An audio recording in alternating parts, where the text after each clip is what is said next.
Sleep disc का इतना भारी कष्ट था पहले, कई साल पहले, कि हम आपको क्या कहें, श्वास लेने में दर्द होता था, करवट बदलना भी मुश्किल था, इतना तेज दर्द। और उस परिस्थिति में हम सब जगह घूमते रहे, कथा करते रहे। हिताश्रम पर व्यास चौकी पर चढ़ना मुश्किल था, सहारा लेकर चढ़ते थे। मना किसी को नहीं कर, ना किसी को करने का अभ्यास नहीं। पूज्य गोरीलाल कुंज वाले महाराज जी साथ थे और रानी खेत गए तो ऐसी स्थिति थी बाई रोड पर महाराज जी कि 10 मिनट गाड़ी चली, अब असह्य वेदना शुरू हो गई। तो हम कहे महाराज जी गाड़ी रोक दीजिए, रोड पे लेट जाते थे, 5-10 मिनट रोड पर लेटते, फिर बैठते तकिया लगा के। इतनी पीड़ा, असह्य पीड़ा। बाद में तो फिर जब ज़्यादा ही हो गया तो फिर हिताश्रम की कथा के बाद फिर दिल्ली जाना पड़ा चिकित्सकों के यहाँ। तो कौन सा हॉस्पिटल है, अपोलो कहते हैं, अपोलो एक हॉस्पिटल है, वहाँ लोग हमको ले गए और दवाई ववाई तो कुछ नहीं दी। ले जाने वाले ने कहा तो बहुत पैसा ले लिया उसने, खाली देखने का। आश्चर्य है, ऐसे लूट करने वाले लोग दिल्ली में बैठे हैं। दवाई तो कुछ दी नहीं, 2-3 मिनट बात की, उसके वो फीस तो पहले ही कट जाती है। खैर वो देने लेने वाले लोग तो दूसरे थे। तो उन्होंने ये सलाह दिया डॉक्टर ने कि ऑपरेशन करा लो, आप ठीक हो जाएगा। और ऑपरेशन का हमारा मन नहीं था। बोले आप सफल हो जाते हैं रीढ़ के ऑपरेशन, आप ऑपरेशन करा लो। फिर दूसरा उपाय, ठीक है ऑपरेशन नहीं चाहते तो आप फिजियोथेरेपी कराओ। तो एक बड़ा सेंटर था फिजियोथेरेपी का, वहाँ ले गए। पता तो हमें याद नहीं, कृष्ण गोपाल जी ही ले गए थे। तो वहाँ गए, फिजियोथेरेपी से कष्ट कम ना हुआ और अधिक बढ़ गया। भोग तो भोग होता है। एक मकान था, उसमें निवास था, वहाँ कोई गृहस्थ नहीं रहता था। कृष्ण गोपाल जी ने व्यवस्था की थी, नीचे मंजिल में पुराना मकान था, उसी को साफ करके। तो हम थे, 1-2-4 साधु थे साथ में। सीताराम दास जी त्यागी जी थे, राघवेंद्र दास जी थे। तो हम लेटे थे रात्रि को और फिजियोथेरेपी से कष्ट बढ़ गया था। तो हमारे मन में दुख हुआ, हमारे मन में हुआ कि अरे क्या शरीर का भोग आया कि अब शरीर सेवा के योग्य नहीं रहा। न तो भगवत सेवा कर सकते, न संत सेवा कर सकते, न गौ की सेवा कर सकते, भगवत चर्चा भी नहीं कर सकते। और इतनी कम अवस्था में ऐसे हो गया कि हमको लघुशंका का जाना तो कोई पकड़ के ले जाए। तो जिस शरीर से साधन न बने, सेवा न बने, उस शरीर का प्रयोजन क्या है। तो हमने आर्त भाव से भगवान से कहा कि हे प्रभु, महाराज जी अंतर्धान हो चुके थे। तो हमने कहा हे प्रभु, श्री गुरुदेव भगवान जहाँ विराज रहे हैं, आप कृपा करके उन्हीं की चरण सन्निधि में इस दास को भेज दें। अब जीने का कोई प्रयोजन नहीं है। हम ये बिल्कुल नहीं कहते हमारा रोग नष्ट हो जाए, लेकिन आप कृपा करें हमारा देह छूट जाए और हमको महाराज जी की सन्निधि मिल जाए। महाराज जी तो आपके पास हैं, हम महाराज जी के पास पहुंच जाएंगे।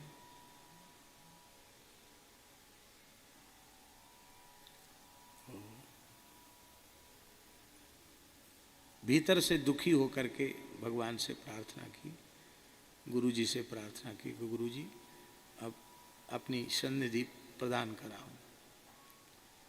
तो जैसे ही नींद आई तो महाराज जी पधारे, भक्तमाली जी महाराज पधारे। और महाराज जी जैसे ही आए तो हम सहसा उठ के खड़े हो गए, स्वप्न में, जागृत में नहीं।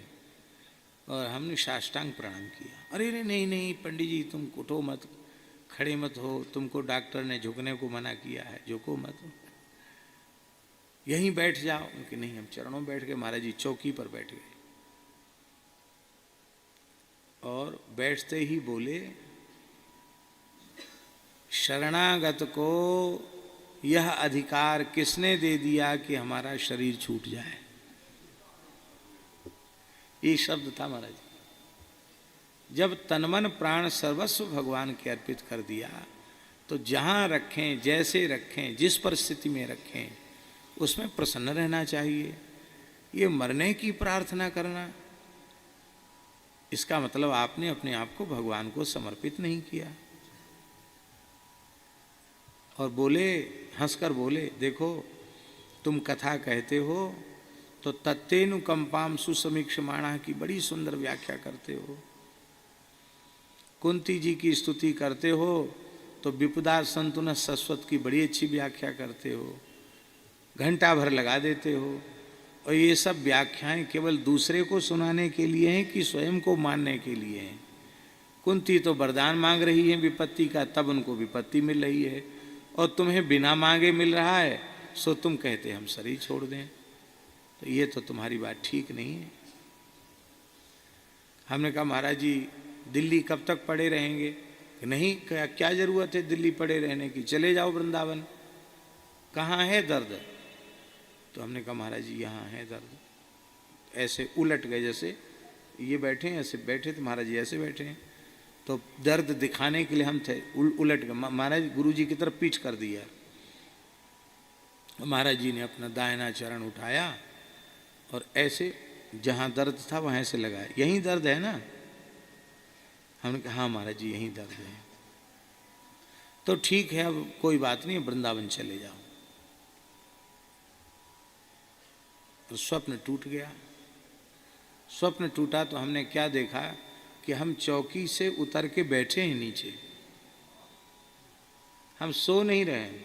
आश्चर्य, किवाड़ा बंद है, अकेले कोठरी में सो रहे, हम नीचे बैठे हैं जैसे अभी अभी पीठ पर महाराज जी चरण लगा के गए हों। और आपको क्या बता, मैं ऐसे लगा कि जैसे कुछ था ही नहीं। हम उठे और उठ करके और शौचालय में गए, स्नान किया, शौच गए, दातुन कुल्ला किया और गुनगुना पानी करके स्नान किया। कि जगाया नहीं किसी को, रात्रि को 3 बजे की तो बात है। तो लोग, राघवेंद्र दास जी जगे सबसे पहले। तो उन्होंने हमसे कहा कि आप तो कहते थे कि हमको पकड़ के लवसंका ले चलो, आज क्या हो गया आपको? ये बाल्टी उठा रहे हो, हम पानी थोड़ा ज़्यादा फैलाते हैं, ये दोष है। जल हिसाब से ही खर्च करना चाहिए, लेकिन जल प्रिय हैं ऐसा समझो, स्नान प्रिय हैं।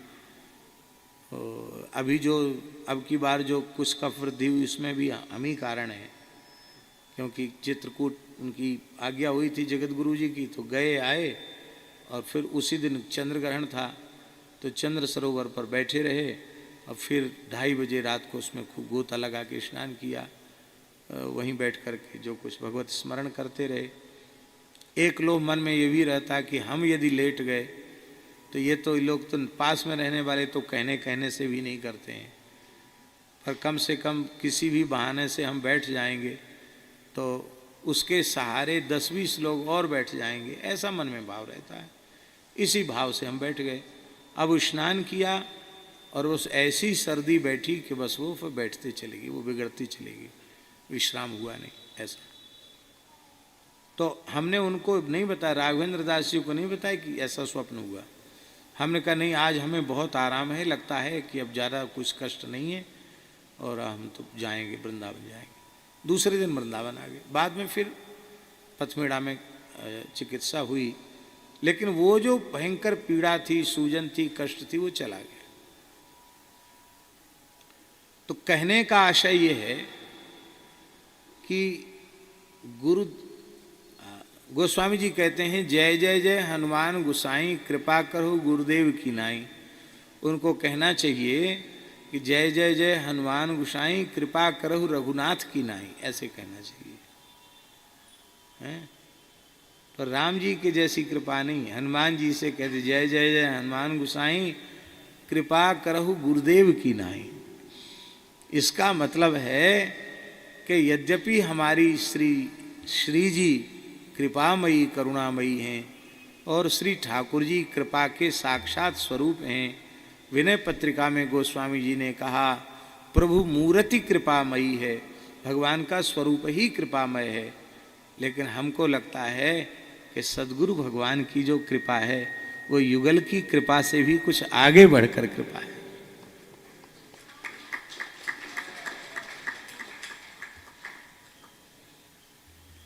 जीते जी तो वे प्रारब्ध का नाश कर देते हैं, कृपा करके खुद भोग लेते हैं, और कई बार ऐसा भी कर देते हैं कि भगवान की सन्निधि में पहुंचने के बाद भी आश्रित की पीड़ा का हरण वे अपनी कृपा करुणा से कर लेते हैं।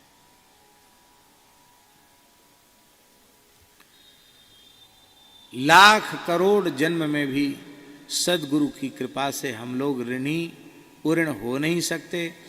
पूर्ण होने की सोचना ही अपराध है। हम सदा सर्वदा कर्जदार हैं पूज्य